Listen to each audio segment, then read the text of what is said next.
Hi, I don't know if you do, but sometimes I like to read op-ed articles that are published by a news agency or a magazine that comes out on a regular basis. That's something that my dad used to do, and one day he told me that it was a good thing to do. So I do it sometimes. I like to read how people think, and when we understand how people think, then we understand the masses. We understand the certain behaviors based on culture, based on the times that we are living on, or sometimes based on idiosyncrasy. According to the story, the people of Israel was taken to Egypt by Joseph's request. At that time, they were between 70 to 75 people.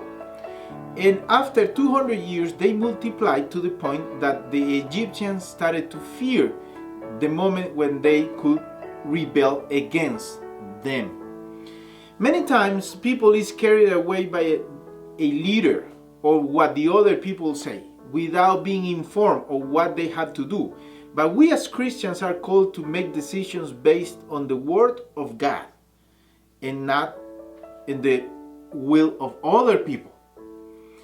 So when the Egyptians saw that the Israelites were multiplying too much, then Pharaoh made a decision and he made an order. He ordered the midwives, when they were receiving the little children, if it was a baby boy, they had to kill him at that very moment.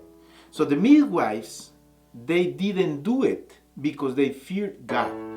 In order to know what God says, His will, then we have to be in contact with the Word of God. But if we're not, then we don't know God's will.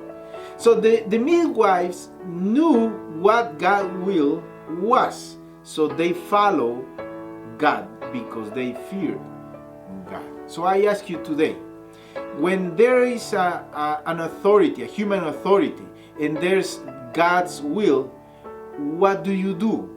Which side do you take? Do you go with the flow of the people? Or when the people goes in one direction, where do you stand? I invite you to think about that today.